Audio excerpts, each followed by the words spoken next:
Hi,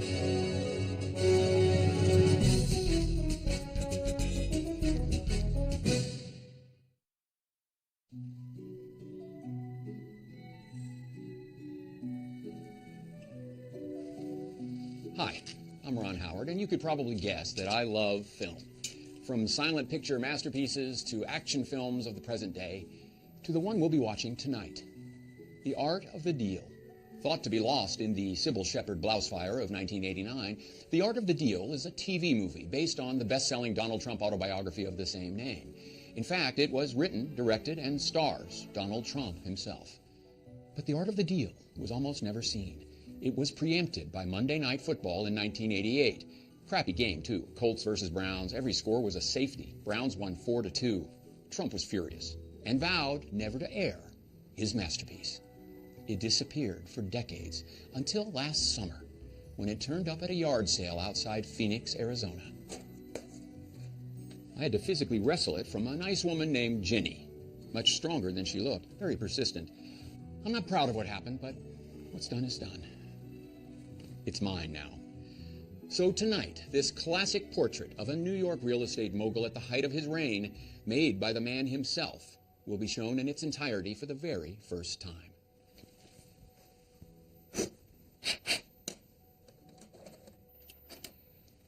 Ladies and gentlemen, The Art of the Deal.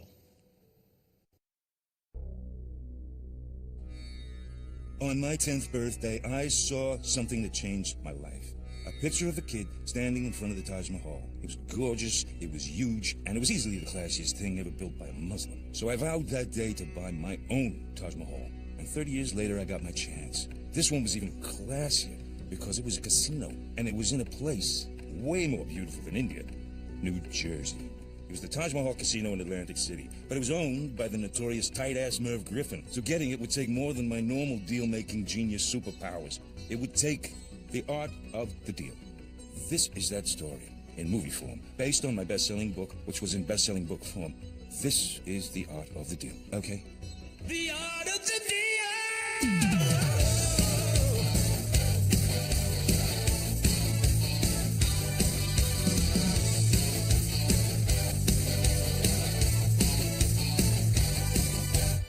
Some guys are poems with beautiful words. Some guys sing songs about flowers and birds. But that ain't who I am. That kind of crap ain't me. Oh no. Some guys are sculpture in plastic and steel. Some losers paint painting, abstract and surreal. I don't get it. That kind of crap ain't me. Can't you see? Oh, the only art I've ever been able to feel. The only art that matters, the art of the deal.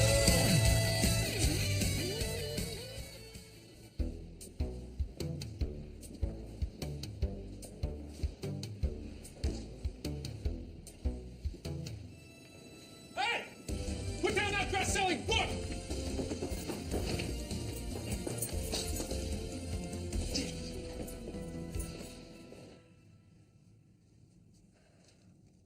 That is a hell of a book. You read it? Kid, I lived it. And then, of course, I took credit for writing it. Holy cowabunga. You're Donald Trump. That is my name, and you cannot wear it out. Trust me. You must really want this book. All the stores are sold out. Do you know that this is the second best-selling book of all time? After the Bible, which took 12 guys to write. You know what? It's boring. Very boring. Mr. Trump, I've got Merv Griffin on the line for you. Merv Griffin, why did you not say so, Deborah? It's Gloria. Deborah! Me, Merv Griffin, that singer, that actor, the creator of Wheel of Fortune and Jeopardy. Merv Griffin owns a Taj Mahal in Atlantic City. Now, this is a place I have dreamt about owning since before I had orange pubic hair. A chance at immortality. But I can't let them know how much I want it because then they'll have all the leverage. See what I'm saying? That is Trump card element of the deal. Number one, use your leverage. Put him through! I already did. You're on speaker. Aloha, Donald. I'm wearing a headset, so I don't have to hold anything. What a world. Well, that's good. You know why? Because I wanted you to hear all that. Well, that's good, because I did. Good. Good. Good. Good. Good. Good. Did you know that 𝐃𝐞𝐚𝐥𝐝 built the Taj Mahal as a tomb for his third wife when he was 40 years old. Now, I am 40 today, and I don't have a thing to bury my wife in. I'd like you to get emotional about business, Donald. I want the Taj Mahal. This is not just a deal for a casino, Merv. It's a deal for my soul. Sounds like this is your Rosebud. What? Rosebud from Citizen Kane. I don't follow. It's a classic movie about a megalomaniac who runs for office and ends up destroying everyone around him just to regain a piece of his soul that was taken away from him in childhood. Why are you saying this? This is like a snooze. I'm gonna fall asleep. You should really watch it. I'd rather swallow a bag of hemp, Merv. Didn't you want to make a deal? Oh, yeah, speaking of which, I heard that Let's Make a Deal is healing. Wheel of Fortune in the ratings. That son of a bitch, Nielsen. He's had it out for me ever since I beat him at tennis in '49. Well, he's not getting a rematch, and you're not getting the Taj Mahal, Trump. Merv! I'd rather sell it to a group of Japanese business robots. Don't you say that. I'd rather sell it to an Arab. So, Allahu Akbar, Donald. Good luck with your soul. I want the Taj Mahal! I want the Taj Mahal! Just a reminder that you're meeting with the Genovese family about that cement shipment tomorrow at 9. Robert Durst called and said he put the thing in the thing. He said you know what he means. That actress in Maximum Overdrive is named Marla Maples. You've got that cryogenics appointment at noon, and you are no longer a registered Democrat. Is that it? Yes, sir. No one called about my birthday? No, Mr. Trump. Did anyone send anything? No, nothing. Not even OJ? Come on. He always gives me those isotoners. Sorry, sir. Well, that's sad. That is not sad. I am too busy to be sad, kid. Let me tell you who I've talked to so far this week, okay? 𝐷𝐴𝐴𝐴𝐿. Listen, we are both rich white men. Why don't we buy some condoms in Fort Lauderdale? Tell Mayor Ed Koch that he's a scum-sucking fuck pig, and I'm gonna shove this building so far up his fucking Jewish ass, he will be shitting eye paint! All right, thanks, Dad. Love you. I want my daughter to grow up and be someone that I would totally have sex with. Mr. Gorbachev, tear down this wall. I can build you a much nicer one. It's called real estate, not fake estate. You're supposed to avoid the Noid, a-hole. If he's stuck in quicksand, Trey, he's gone. Sue them, Jerry. Onichiwa senseis. Sue them! Merv, you have got to change your mind about the Taj Mahal. I mean, but don't change it too soon because we need that tension in the plot. All right. Larry, stop the montage. Successful people are always on the phone, even if there's no one on the other end. It's another gem from my book, by the way. Get the word out. I first started to master the art of the deal back in 1966, when I was at Wharton Business School. So, while other kids were busy smoking reefers and contracting herpes in Saigon, I was studying foreclosure notices so that I could be a real estate mogul, just like my dad. My dad died in Vietnam. He was a hero. I would say it's a little bit more heroic not to get killed. I had my own Vietnam. I had to start with nothing but the shirt on my back and a small $1 million loan from my father. You know, there was barely enough to buy a nice building on Central Park South. Can you believe it? I wanted to demolish it, but the tenants were like rent control. Rent control apartments on Central Park South? What a bunch of wealthy freeloaders. I had to get rid of them somehow. Otherwise, I would never be able to tear that ugly building down. Chapter 1, The Art of Intimidating Rent-Controlled Tenants. That is when I literally bumped into my stinky answer. Could you go and be homeless somewhere else? Don't touch my food. You'll never get the Taj Mahal. What did you just say? I said, help a brother out, will ya? I had a sensational idea to move some of those dirty homeless in to scare those rent-control crybabies out. I got an idea. I think you could help me out. Whoa. Is that a $100 bill? Goddamn right, it's $100. Oh, wow. Do you like pissing indoors? How would you like to piss indoors for $100 in Central Park South? Huh? Truth be told, a lot of it's gonna be blood. Nice to know. Always nice to know. So you're prepared. So you paid the homeless people to piss and poop in your building to make the tenants leave? I wanted to, but the city wouldn't let me. All you were trying to do was help. No kidding. Everyone was out to get me.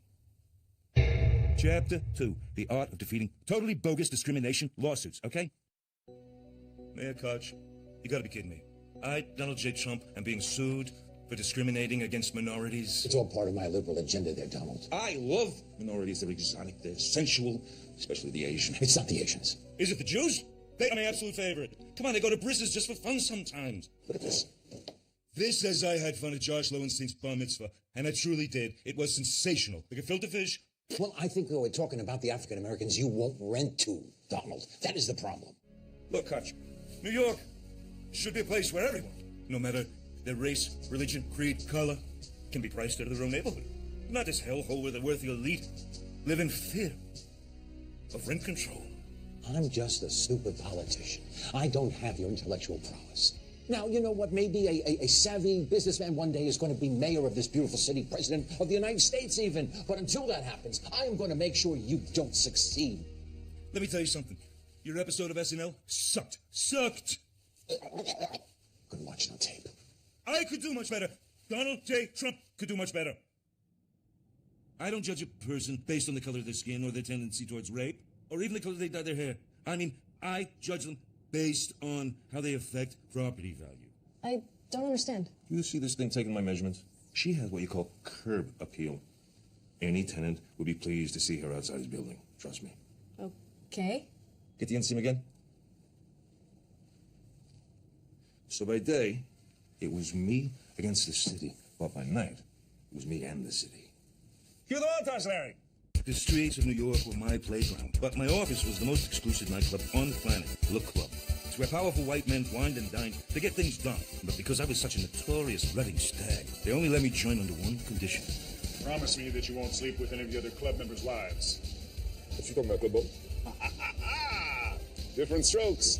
Stroke? Great show. If I owned that building, I would never have allowed that rich white man to adopt those black children. Of course not. Donald, the members of the club are nervous. Nervous? About you. They can't compete with someone so young, good-looking, smart, charming as you. I'm not done. Dynamite hair, cool teeth, sweet breath, big hairy dick. I'm not done. Awesome name, Trump. Smart blue blazer, cool pin and tie, killer brows, the whole shebang. So what do you say? No sleeping with other people's wives. Deal. Let's celebrate with a couple martinis. Sheila! No, I don't drink drinks. I only drink women. Sexually. And I don't let my lips touch the glass, if you know what I mean.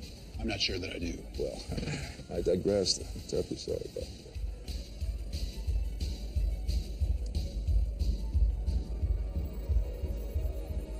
Excuse me. I noticed you from across the room, okay? Roy Cohn, right-hand man to Senator Eugene McCarthy, who sold out his fellow Americans during the communist witch hunt of 1950s. That Roy Cohn? That's me. Roy Cohn was just the kind of savage I needed to help me beat those discrimination charges. He was a real straight shooter. I mean, emphasis on straight. I just want tenants to pay their rent and don't play all that stuff that will eventually be called rap music. Roy mutilated the government's case, okay? And we never had to admit that we refused to rent to black people. That felt great. Which is another trump card element of the deal. Fight back. Which we did. And that was all thanks to Roy Cohn. Saint of a man. Whatever happened to him? He died of AIDS. Alone, unloved, and terrified. And thank God for AIDS. Otherwise, I wouldn't be your attorney. Kid Jerry Schrager, one of the top Jew real estate lawyers in all of New York City. How you doing, kid? This guy's, I mean, he's an absolute Jewish animal when it comes to making deals for his top client. Me, who's not Jewish. That's right. He will bite off your pecker. Wait, Jerry. Yeah, well, it's a tough business. Show me teeth, Jerry. Mr. Trump? Show the kid your cock chompers. Show him you bite someone's pecker off. Mr. Trump, that's okay. No, it's important. Jerry, go ahead and be realistic about it. Come on. Growl a little. Get into it. Yeah.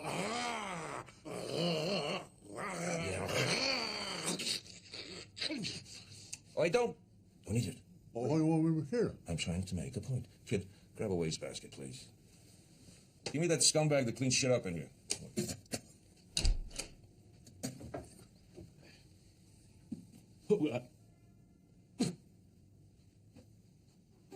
We need to talk about your testimony for tomorrow's court appearance. Just bite that peckers off, Jerry. Like you always do. Excuse me. That's a hell of a guy right there. And a fantastic client. We're suing currently 3,721 people or entities. Let me take you through them in painstaking detail.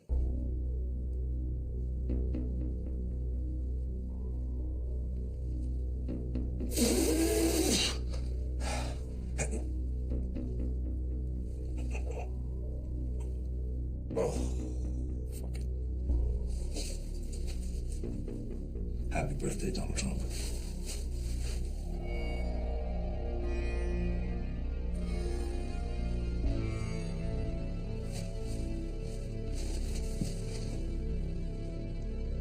You're a winner. You'll never get the Taj Mahal. No, I'm not a loser. I'm a winner. No, I don't want to be a loser. I want to be a winner. Winner. That was very emotional. I mean, almost vulnerable. I think I just had an Oscar moment. I have got to get the Taj Mahal. And of course, we're suing Miss Reynolds' second grade class for copyright infringement. Best shit of my life. No problem there. I mean, I should easily. World-class Trumpdom. I was just telling the kid here about the art of suing people. It just seems like whoever has the most money and the most Jewish lawyers has an unfair advantage. Exactly. Yeah, see, now you're getting it, kid. You know, suing someone, that's the most beautiful thing one human being can do to another human being. You're not convinced. Doris, get me the Fat Boys. Oh, you've heard of them. I love them. Yo, Mr. Trump, what's up? What up, Trump? Hey, Mr. Trump. Hey, white kid. Fat Boys, I brought you here to give us one of your fabulous and sensational raps. Yes, sir. That's all we got. Right. When you got a little problem and you can't work it out with the banker, a tenant, or even a spouse, there's just one place that you should go, where the floors are marble and the halls are high-low. Trump does you wrong and you want to tell the world, or you see damages that you deserve. There's just one thing that you have to do. As you weak, homeboy. Court Law Affidavit, Chapter 13. These are just a few of our favorite things. Those don't bear our name or break your contract, or you'll find yourself in court. Just like that. Lawsuit, lawsuit, lawsuit, rap. Lawsuit, lawsuit, lawsuit, rap. Lawsuit, lawsuit, lawsuit, rap. Lawsuit, lawsuit, lawsuit, rap. You know, seeing you and the Fat Boys rapping like that reminds me of the biggest lawsuit you ever had. Oh, you mean the... Yeah, I'm talking about a little organization called... the NFL. That's right. Chapter 3, The Art of Suing Those Losers at the NFL. A few years ago, Mr. Trump had a bunch of money lying around, so he bought a team in the United States Football League called the New Jersey Generals. They almost got Lawrence Taylor, but he slipped in cocaine and hit his head and forgot to sign the contract. See, I wanted to take on the NFL helmet-to-helmet hair, and they were not happy about it, okay? Because, of course, they're losers. I've got that fat slob, Pete Rozelle, on the line. Morning, Pete. Still as inept as ever, I hope? I trust you've given up on your silly fantasy of moving the USFL season from the spring to the fall? Not only have I not given up, I am challenging the NFL head-on. I just need to get TV rights to do it. Well, you will never get them. We own the networks. ABC, CBS, NBC. You're making a big mistake here, Trump. Actually, I'm making the opposite of a mistake. It's a good steak. I'll see you in court. So I sued the NFL for breaking antitrust laws. Your witness, Mr. Trump. Ladies and gentlemen of the jury, Your Honor, Spuds. Mr. Rozelle, isn't it true that you pledged to, quote, destroy the United States Football League, which is a league that people love? Whereas I was well-spoken and handsome, Rozelle was a fat, sweaty turd who literally barfed on himself in the middle of court. I mean, who does that? But none of us were prepared for what happened next. We, the jury, find the defendant, the National Football League.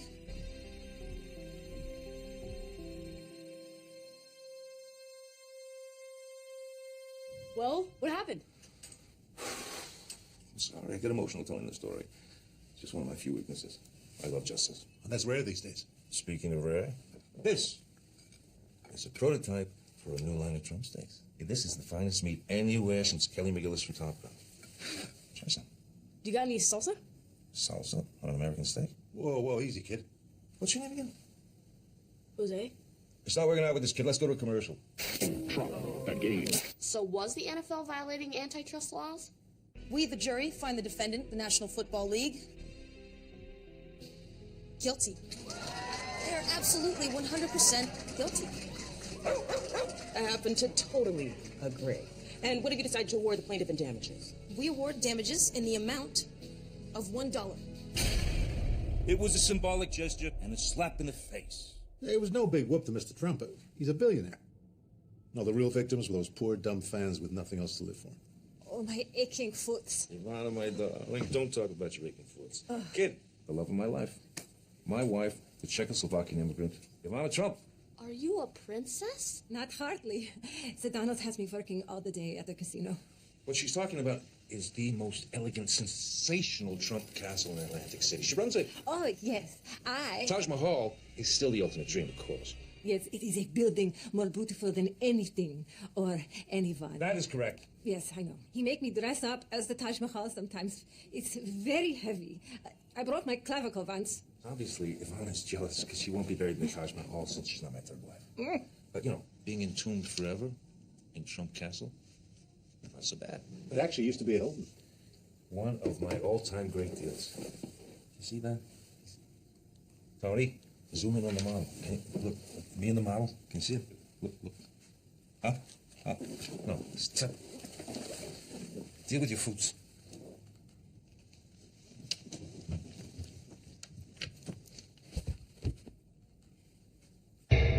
Chapter 4, The Art of Buying a Casino from the Hilton family. The Hilton family tried to get into the casino business, but they were too stupid, and the whole thing fell apart. So I flew out to California to meet with the heir to the Hilton fortune, Baron Hilton. He had what I call lucky sperm, okay? He was born wealthy and had everything handed to him by his daddy. The guy was a total loser. Don't tell him I said that. So, what brings you here, old chap? Well, I heard the bad news about the gambling license, and I wanted to send my condolences. Because really, that blow. Yes, no, the whole thing was a ghastly mess. Atlantic City is a very political city, and they don't really trust foreigners. You're absolutely right, but lucky for me, of course, I was born and raised in the United States. Dallas, Texas, in fact. Really? Because I detect an accent. Me? An accent? You're talking bollocks, mate. You see, that's what I mean. Americans don't say bollocks. If anyone's got an accent here, mate, it's you. Say you've got one of those accents, like one of those old-timey New York ruffians. Say, I'd hate to see your mother have an accident. I would hate to see your mother have an accident. Yeah, right, there, brilliant. Yeah, scary. Listen, enough of the rumpy-bumpy, okay? Let's just get down to straight old business. If you ever decide you want to sell that big honky casino of yours, you call me. I will, sir. Donald Trump. You'll come back sometime, you hear? And I got the place for $320 million. Again, with someone else's money. Now, that is another trump card element of the deal. Know your market. Anyway, as I was saying... You weren't saying anything, shut up. I was. I put Ivana in charge. You know why? Because she's more than just a pretty face. And, you know, obviously the glorious city, those... Right, yes. So, they... No, stop. No, that doesn't mean talk. But... You know, she also gave me my 3 beautiful children. Did you not, darling? Did you not? I did, 100%. Okay. Yes, I never forget... Witnessing the birth of my first child was like one of the top 15 moments of my life. Easily. Okay, so I will be quiet. And I got to compliment Ivana, you know, because she really kept things relatively tight downstairs. Because childbirth can be brutal on the private parts of a woman. I'm known as a great negotiator, but in this case, Ivana's got the best deal of all, don't you, baby? Me. Chapter 5, The Art of Marrying a Gorgeous Immigrant. It was a very classy wedding, okay? Ivana looked like a very classy angel. I had on a very classy licensed Trump suit. Great cut. My junk looked huge. You may kiss your gorgeous groom, you lucky bride. And my best man gave one of the classiest speeches ever, including ancient Roman times. Attention, for those of you wondering, yes, it is really me, and no, I don't know where your cat is. All right, settle down. In all seriousness, I'd like to talk a little bit about the Donald. We all know he's a style icon. He stole my haircut. Yeah, he's a ladies' man, a real estate mogul, who never discriminates against tenants based on their race. But he's more than that, a lot more. And I want you to know I might be hot now, but before I got Alf, I was a destructive mess. I was a ticking time bomb waiting to go off. I was all alone. I had no friends, no family. And just when I was at my darkest point, there was one man who shined a light on me. A man who made me believe in myself again. I know, Donald, I could never repay you for what you've done. But I will die trying. I love you, Donald Trump. You know what? You too, Alf. You are the only illegal alien I truly love. Truly. Shush. To Donald Trump. Now everybody, Wang Chung tonight.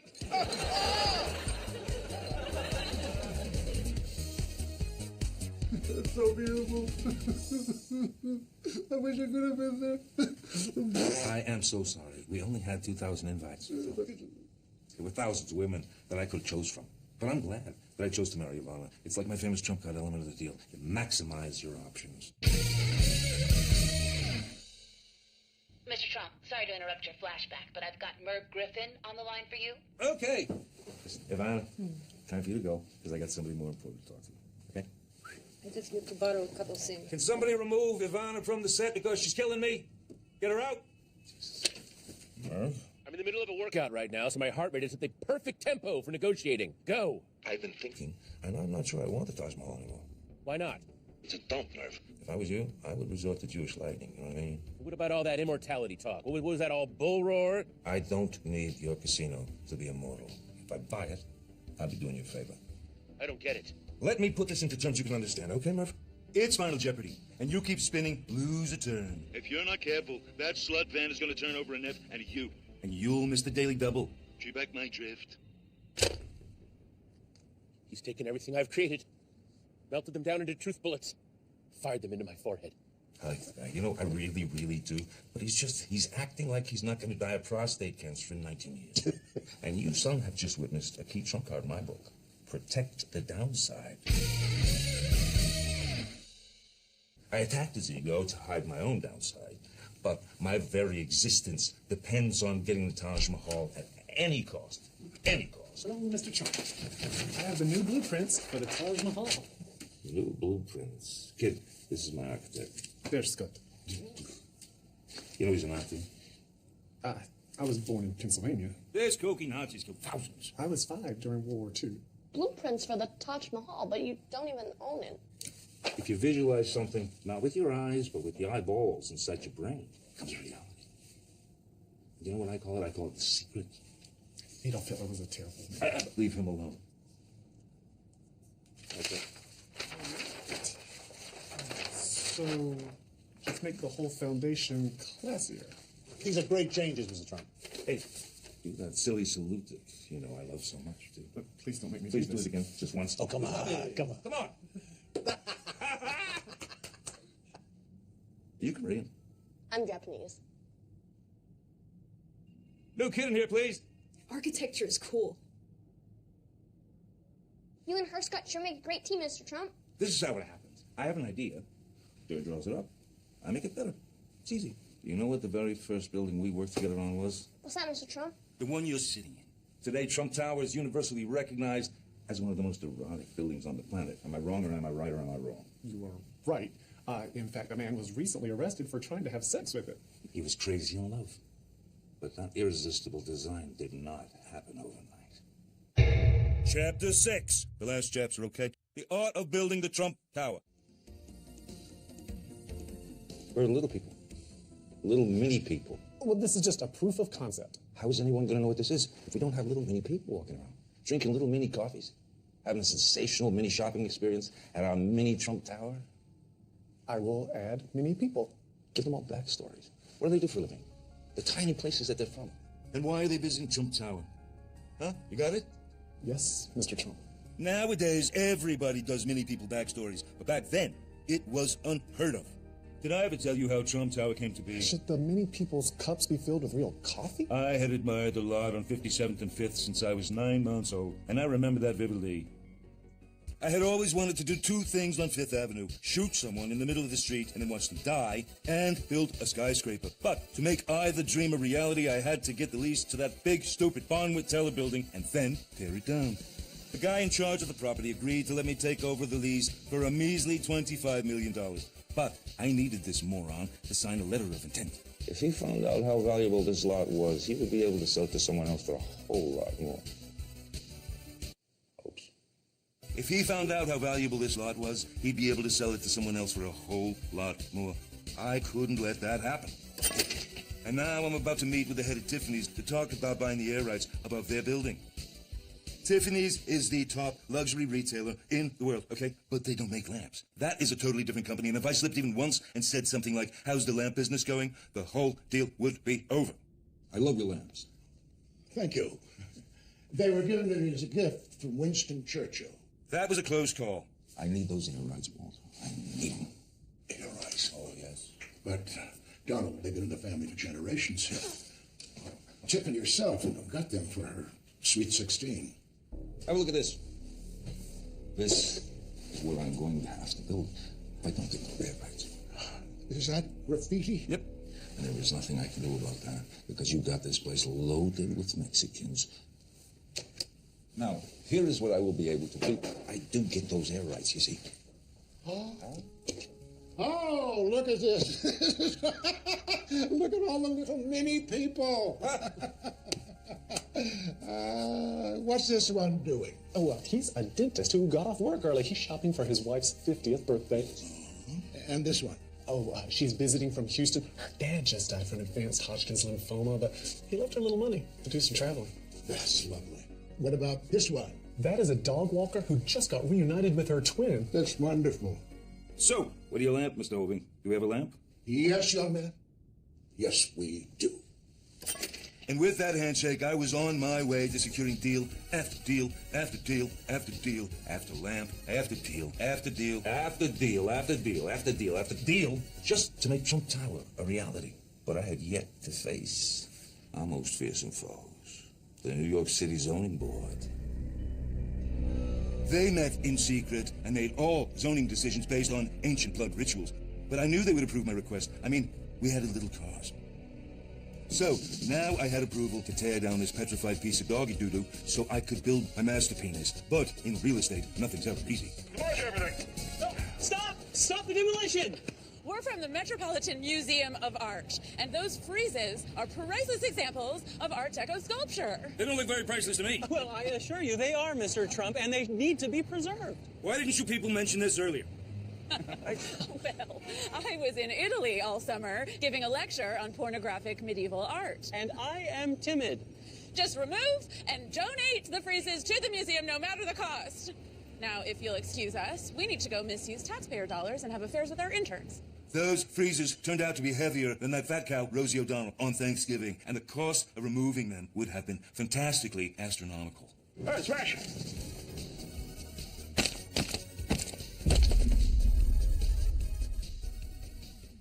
Which is yet another trump card element of the deal from my book. Improve your location. I smashed the freezers, and in turn, the liberal media smashed me. They turned me into some kind of art-smashing rich guy. So, they want to see class? There, I want you to slather every square inch of Trump Tower in brass. Mr. Trump, if we add any more, we will be in uncharted territories of classiness. It could destroy the whole city. I thought you Nazis were good at following orders. Go do it. No building has more brass than the Trump Tower. It costs $14 million a year just to clean the thumbprints. The only thing with more brass is my balls. You're my hero, Mr. Trump. Sounds like you got everything you ever wanted. You know, I've ruined lives. I've destroyed careers. I've blown up landmarks to get what I want. And yet, I'm always left feeling empty. Maybe you're so obsessed with proving to other people that you're the best, you haven't proved it to yourself. Maybe there's a hole inside that can't be filled with buildings. Maybe it can only be filled with humility and love. Nah, I just need the Taj Mahal. Because without it, I have no legacy. See? Well, you left the legacy with me, Mr. Trump. What do you mean by that? I learned to think big, fight for what I believe in. I learned to follow my dream. Don't do drugs. Use plenty of brass. Marry rich. Hire a good lawyer. Rap what I know. Always be loyal. And most importantly... Always phrase your answer in the form of a question. How is everyone getting in here? This is a masterpiece. There comes a time in everyone's life where he has to decide whether to shit or get off the pot. Well, that happened to me. I was on the toilet for 12 hours today waiting for my gardener to come and rescue me. And during that time, I read this entire book. You know, it's very well written. It really is. There's no way, Donald, that I can top what you've accomplished. You're the best of the best. It's time for me to get off the pot. What I'm trying to say is, the Taj Mahal is yours. That is what you call the art of the deal. Shake on it. No, but I will eat cake to it. You know, I almost forgot the most important lesson from my book. Get out of my way, Blondie. Have fun! Have fun! Right?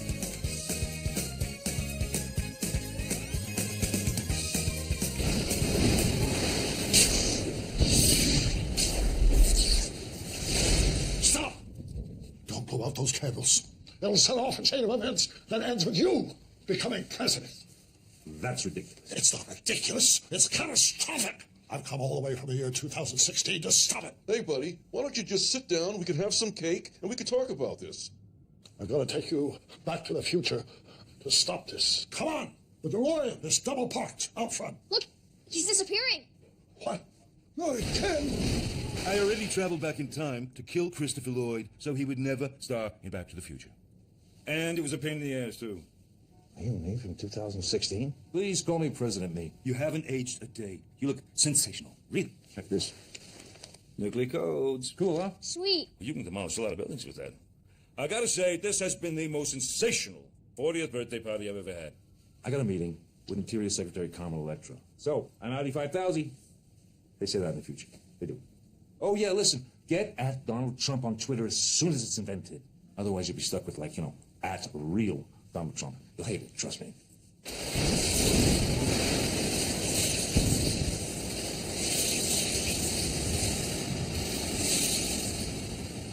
All right, kid, come on. Let's blow out these candles. Let's go. Ready?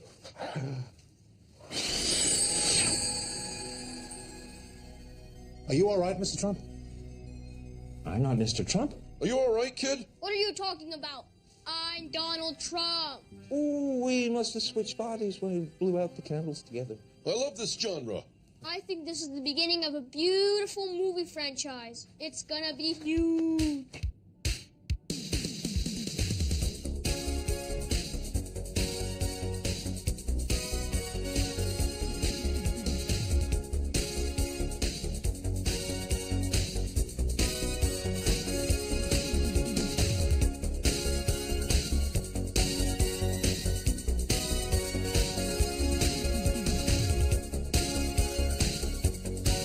Hi, folks. It's me, Donald Trump. You're welcome. Look, if you're not a moronic loser, you probably picked up on the movie's hidden message, which is that life is a series of deals. Big deals, little deals, really, really big deals. And the key to any deal is what? To win. Doesn't even matter what you win as long as you win it. You just have to fuck the other party in the stupid pig face as hard as you can. Because the only thing that matters is you. And by you, I mean me. So, fuck you. Fuck foreigners, fuck dogs, fuck cats, fuck those transforming robots with whatever they turn into cars. By the way, I came up with that idea first, okay? I call them changey bots. And let me preemptively give another finger to the hated critics who are gonna hate this movie because they didn't have the balls to make it, and because they're not me, and because I am the best. And I really don't want to die, but you know what? That's okay. Because I won't. Ever. Good.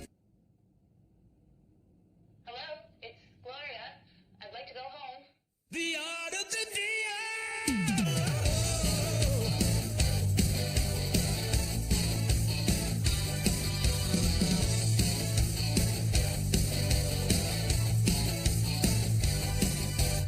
Some guys are poems with beautiful words. Some guys sing songs about flowers and birds. But that ain't who I am. That kind of crap do you need?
That was awful.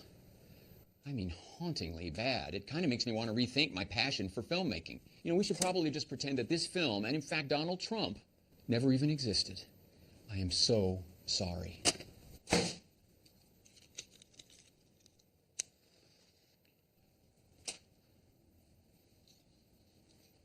I messed up Ginny for nothing.